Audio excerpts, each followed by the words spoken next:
따라서 사가랴의 예언 앞에 우리 1장 말씀을 생각하면서 엘리사벳의 그 예언, 또 마리아의 찬양, 사가랴의 예언, 또 복중에 있는 세례 요한의 성령 충만. 1장을 이제 마치게 되는데 1장 말씀에 중요한 주제가 뭘까? 성령 충만. 따라서 성령 충만. 오늘 사가랴의 예언에 관한 말씀이지만 사가랴의 예언에 관한 말씀도 성령 충만함을 받아 예언하여 이르되. 그래서 사가랴가 성령 충만을 받아서 예언을 했다. 이 성령 충만이 아주 중요한 중심 단어입니다. 그러니까 우리가 1장을 마치게 되는데 1장 말씀을 이렇게 덮으면서 무슨 생각을 우리가 해야 되나? 1장에 여러 가지 내용이 나와 있죠. 예수님의 관한 것, 또 세례 요한에 관한 것. 이 두 사람이 사실은 주인공입니다. 그러니까 누가라고 하는 이 기자가 복음서를 정리하면서 예수님의 출생 과정, 세례 요한의 출생 과정, 이 두 사람이 어떤 과정을 통해서 출생했느냐를 아주 자세하게 이렇게 기록을 하고 있습니다. 여러분이 다른 복음서도 여러분이 살펴보시면 알겠지만 어떤 복음서는 이 예수님의 어린 출생 과정의 기사를 그냥 아예 싹 빼버렸습니다. 아예 하나도 안 나옵니다. 그냥 하나도 안 나오고 공생애를 막 시작하는 곳으로 출발하기도 하고, 또 어디 보면 조금 얘기하고 지나가는데 오늘 이 누가복음처럼 이렇게 정말 일기장을 쓴 것처럼 자세하게 이렇게 기록해 놓은 복음서, 우리에게 아주 요긴한 겁니다. 복음서의 특징 가운데 하나가 예수님의 어린 시절에 대한 기록이 별로 없다는 겁니다. 예수님이 예를 들면 30살 될 때까지, 공생애를 하기 전까지 30년이잖아요. 30년. 그게 짧은 기간이 아닙니다. 근데 공생애를 하셨던 3년 반에 대한 기록은 많이 있는데 어린 시절이 분명히 있었을 텐데 어린 시절이 기록이 별로 없습니다. 예를 들면 12살 때 부모님을 따라서 유월절을 지키기 위해서 예루살렘에 갔다. 이런 정도. 그러니까 이 예수님의 어린 시절이 거의 없는 복음서의 특징 가운데 하나인데 이렇게 출생에 관해서 자세하게 이렇게 썼다고 하는 것은 중요한 내용을 우리에게 전달해 주는 겁니다. 그리고 1장을 읽으면서 여러 가지 이렇게 긴 무려 80절에 향해서 긴 내용을 설명하고 있지만 가장 중요한 얘기는 성령 충만이 아닌가. 예수님이 사도행전 1장에서 부활 승천하시기 전에 거기 모인 믿는 자들에게 아버지의 약속하시는 것을 기다리라. 너희는 몇 날이 못되어 성령을 받으리라. 아버지의 약속하시는 것을 기다리라. 그래서 아버지가 성령을 보내주신다고 약속을 했어요. 누구를 통해서? 요엘 선지자를 통해서. 요엘이라고 하는 선지자가 이미 말세에는 성령을 부어준다. 우리가 성경을 읽다 보면 말세. 예수님이 오신 그때가 말세라고 성경은 아주 똑 떨어지게 설명하고 있습니다. 그래서 예수님이 오신 이후에 부활 승천하시면서 아버지의 약속하시는 것을 기다리라. 몇 날이 못돼요. 몇 달이 못돼요. 몇 년이 못돼요. 아니라 몇 날이 못돼요. 정말 몇 날이 못돼요. 예수님 부활 승천하신 이후에 오순절날 성령이 강림했다 그러니까 정말 몇 날이 못돼요.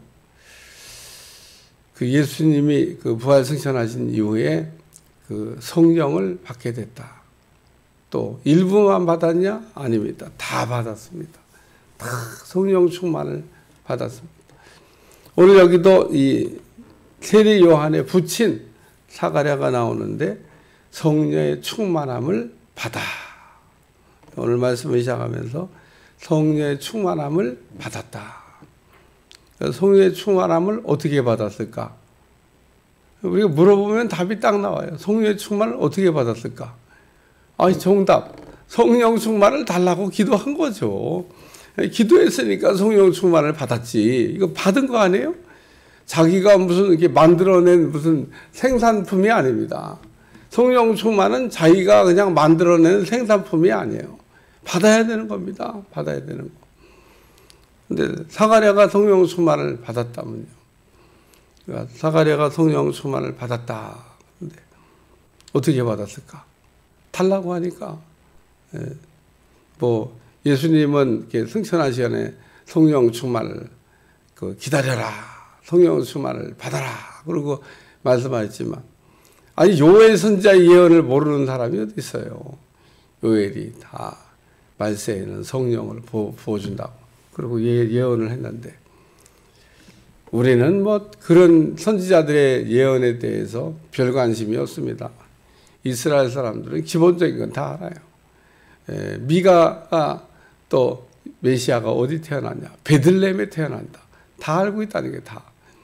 그러니까 뭐 알려고 그러면 다 알 수 있는 내용입니다. 동방 박사들이 왔고 메시아가 어디 났냐고. 헤롯이 서기관들 불러서 그 어떻게 된 거냐. 아유, 베들레헴에서 태어난다고. 오늘 여기 성령의 충만함을 받아. 뭘 했냐면 예언을 했다. 그런 말씀입니다. 그러니까 성령이 충만하면 우리의 입이 변하면서 하는 일이 있습니다. 우리 성령의 충만을 받으면 입이 변하면서 방언도 하고 통변도 하고 예언도 하고, 이게 다 성령이 충만할 때 우리가 하는 일입니다. 사도행전 2장 4절에 성령의 충만을 받아 성령의 말하게 하심을 따라 각기 다른 말로 말을 시작하니라. 그래서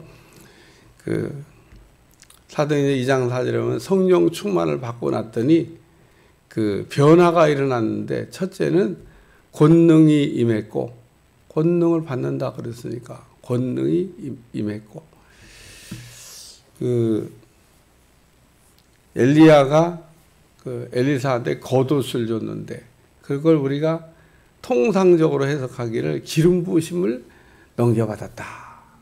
우리가 하나님의 성령으로 우리가 덮어지게 되면 성령의 기름 부으심이 우리에게 부어지는 거고, 그러면서 우리의 입이 그동안은 우리가 입을 마음대로 썼는데, 우리가 성령에 충만해지면 그때부터는 성령이 우리의 입을 이렇게 쓰기 시작하십니다. 그러니까 우리가 기도가 참 변해야 돼요.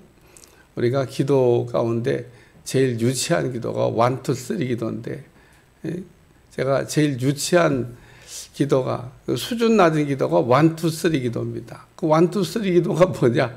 내가 정해놓고 기도하는 거예요. 물론 기도에 정해놓고 해야 되죠. 1, 2, 3 기도.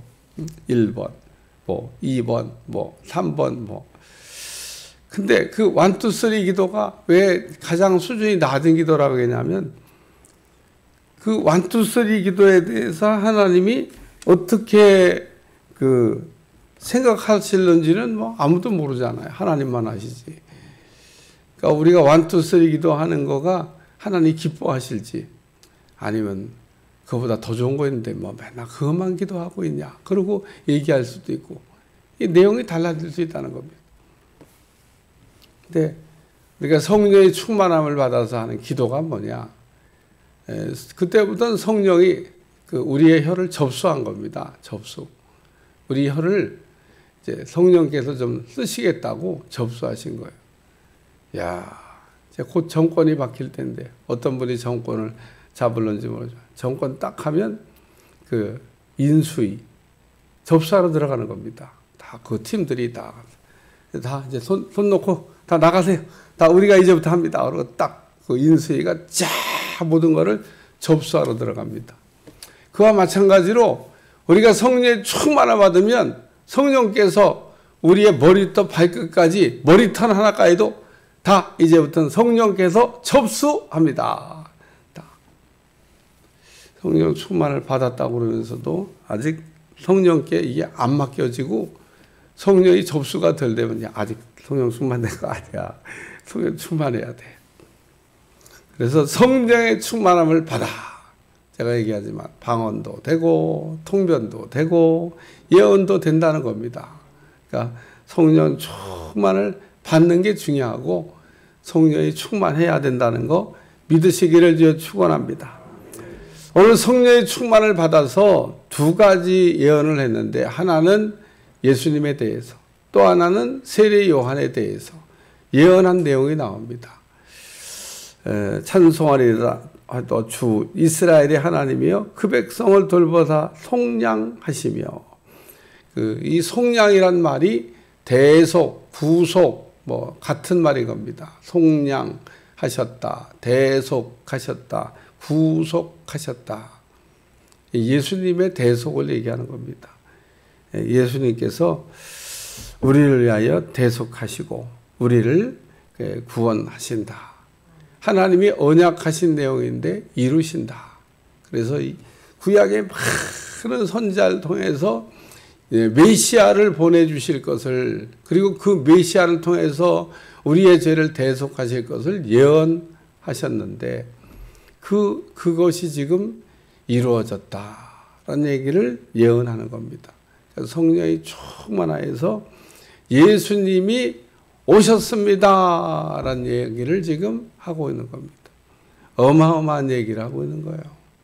요한계시록을 제가 이게 새벽 설교하면서 나팔 소리가 날 때 예수님이 오고 계십니다. 예수님이 오셨습니다. 그 얘기를 했는데 그 구약의 선지자들이 그렇게 예수님이 오실 것을 예언을 했지만은 아무리 기다려도 오지를 않는 겁니다. 거기다가 또 선지자까지 나타나지를 않는 그 깜깜한 시대, 신구약 중간기라고 하는 시대를 이렇게 지나서 지금 메시아가 왔습니다. 메시아가 온 거를 사가랴는요 이미 알아요. 이 엘리사벳과 사가랴가 부부 아닙니까? 엘리사벳에게 누가 방문했어요? 예수님이 방문했었잖아요. 그리고 마리아가 석 달이나 같이 살았어요. 영적 교제를 했다 그런 얘기입니다. 아니 남의 집과 무슨 친척집이긴 하지만 마리아가 엘리사벳 집에 가서 석 달을 같이 살았다니. 하나님이 석 달의 그 신령한 교제를 한 겁니다. 그러니까 마리아가 그 엘리사벳과 더불어 그 3개월간 신령한 교제를 했다. 영적인 만남인 겁니다. 근데 마리아가 간 거냐? 예수님이 간 거죠. 그러니까 이 예수님과 세례 요한은 그 어머니 뱃속에 들어있을 때부터 서로 신령한 교제를 했던 그런 분들입니다. 그 육신의 눈으로는 뭐 아무것도 보세요. 마리아, 예수님이 그 안에 계셨다는 거예요. 엘리사벳, 세례 요한이 그 안에. 근데 우리 주님이 세례 요한을 보시면서 얼마나 기뻐했겠어요? 세례 요한이 내 길을 예비하는 나를 위해서 앞길을 쫙 길을 그냥 굽은 길을 그냥 평탄하게 하고 길을 쫙 만들어서 주의 길을 예비하는 사람으로 나를 위해서 일하겠구나. 그래서 예수님이 오실 것에 대한 예언이고 쭉 내려가서 76절에 보면 이제 이 아이여 그러면서 세례 요한에 관한 예언을 또 하고 있습니다. 지극히 높으신 이의 선지자라. 그래서 이 아이는 선지자라는 겁니다. 근데 이 선지자란 말이 왜 중요하냐면 400년 동안 말라기 선지자를 끝으로 이스라엘의 마지막 선지자가 말라기인데 그 말라기 선지자를 끝으로 400년간 선지자가 이스라엘 땅에는 없었습니다. 이걸 신구약 중간기라고 해요. 좋았을까 나빴을까.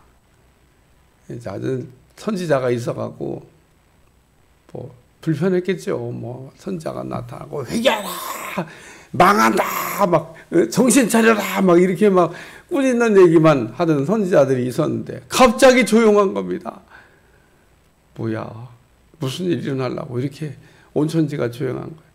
100년이 지나고 200년이 지나고 300년이 지나고 400년이 지난 후에 지금 선지자가 올 것에 대한 예언을 하고 있는 겁니다.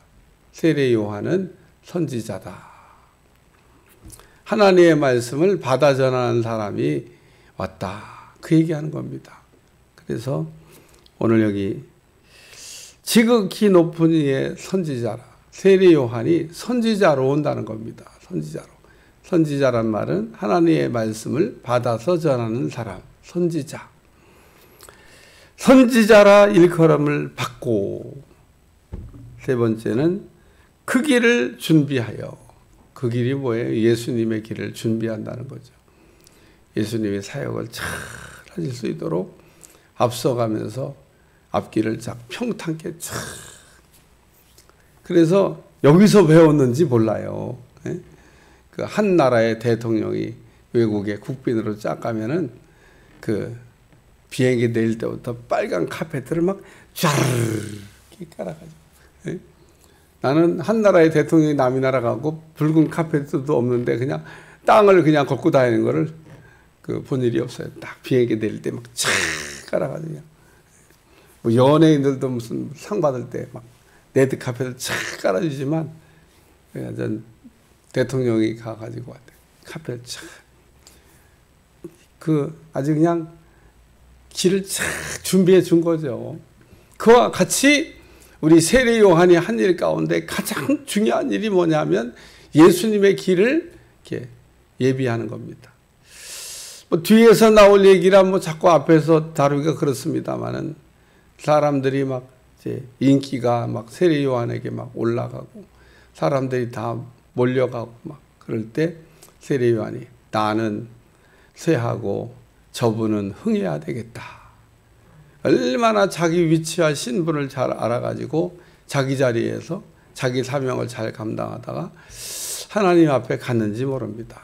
우리가 가장 복된 사람은 자기가 어떤 자리에서 어떤 일을 해야 되는지를 알고 그 일을 잘 감당하는 사람, 복된 사람이고 행복한 사람입니다. 자리 선택을 잘 못하는 사람이 있어요. 운동을 할 때도 자리가 굉장히 중요합니다. 축구 선수들 보면 세계적으로 돈 많이 받는 분들, 아니 쟤는 어떻게 언제 저기 가서 있다가 공을 집어넣냐? 참 쳐다보고 있으면 신기해요. 저 보이지도 않았는데 갑자기 어디서 나타나가지고 공을 탕 집어넣는 거예요. 짠 걸까? 짠 게 아니에요. 자기 판단에 딱 저 공은 이렇게 해서 공식처럼 절로 오니까 자기는 절로 간다. 그래갖고 그게 일일이 가리켜서 되는 게 아닙니다. 딱 상황 보면 여러분 공은요 과학적으로 달려가고 과학적으로 갑니다. 이렇게 하면 절리 간다. 그 자리에 딱 가 있는 거예요. 그래갖고 톡 집어넣는 거예요. 그러니까 세례 요한이 한 일 가운데 가장 귀한 일은 주님의 길을 자기가 자기 자리에 자기 분수를 알고 다 그 자리에서 잘 섬겼더니 영원히 빛나는 사람이 된 줄로 믿습니다. 많은 사람들이 자기 자리를 잘 못 찾아가지고 그냥 조금만 무슨 은혜가 나타나고 조금만 능력이 나타나고 조금만 뭐 이렇게 하면 그냥 정신 못 차리다가 버림받은 사람이 되는데, 세례 요한의 훌륭한 점은 하나님의 부르심 받은 날부터 끝까지 충성을 다하고 복되게 쓰임 받다가 하나님 앞에 간 귀한 사람이다. 여기 80절 아이가 자라며 심령이 강화해지며 이스라엘에 나타나는 날까지 빈들에 있으니라. 왜 빈들에 있었냐? 빈들에 있어야 되니까. 그래 찬송가 빈들의 마른 풀 같이 그 찬송가가 있는 겁니다. 오늘 사가랴가 성령이 충만하여 충만을 받아 예언을 했다. 근데 우리가 성령의 충만함을 받아가지고 이렇게 하나님의 원하시는 그 기도를 우리가 할 줄 아는 그런 사람. 우리가 사실은 방언도 그렇고 또 통변도 그렇고 예언도 그렇고 다 성령이 충만할 때 되는 기도입니다. 그러니까 우리는 기도의 수준을 바꿔야 되는데 우리가 성령의 충만한 가운데 기도하면 방언도 되고 예언도 되고 통변도 되고 예언도 되고. 근데 이 통변은 통변된 방언은 예언과 같다. 그러니까 통변과 예언은 같은 거예요. 같은 거. 방언은 오늘 우리의 혀가 성령에 맡겨졌다라고 하는 것을 우리에게 가르쳐주는, 성령에 의해서 혀가 지금 쓰여지고 있다라고 하는 것을 알려주는 표적이기도 합니다. 그러니까 오늘 우리가 이 부친 사가랴가 성령의 충만함을 받아. 제가 이제 바다를 잡고 얘기했는데 성령 충만을 받아. 그러니까 오늘도 여러분이 성령 충만을 주시옵소서. 이건 날마다 기도해야 되는 거니까 기도하면 성령 충만을 받아. 여러분도 이 아침에 하나님이 기뻐하시는 기도를 하면서 여러분의 귀로 하나님이 무슨 이야기를 하는지를 들을 수 있는 은혜가 임하게 될 줄로 믿습니다. 우리가 기도하면서 자기 기도를 자기가 듣잖아요. 자기 기도하면서 자기가 안 들어요? 자기가 기도하면서 통역이 되거나 예언이 되면 이게 이렇게 지금 하나님이 얘기하시는구나. 그때는 알아듣고 마음의 열매가 맺혀져요. 못 알아들으면 어떻게 되죠? 그러면 열매가 안 맺혀요. 아무 유익이 없는 거죠. 기도는 했는데 유익이 그렇게 있긴 있지만 방언 기도한다 해서 유익이 없는 게 아니니까. 유익은 있지만 알아듣는 것만큼 유익이 적다. 오늘도 여러분이 입으로 신령한 기도가 될 수 있기를 축원합니다. 기도하겠습니다. 하나님, 사가랴가 성령의 충만함을 받아 예언을 했다고 하는 말씀인데 오늘 우리도 성령 충만을 받아 우리의 기도가 변하게 도와주시고 우리의 입을 통하여 하나님이 말씀하는 얘기를 듣게 도와주시고 그 말씀에 순복하여 살 수 있도록 축복해 주옵소서. 감사드리며 예수님의 이름으로 기도합나이다.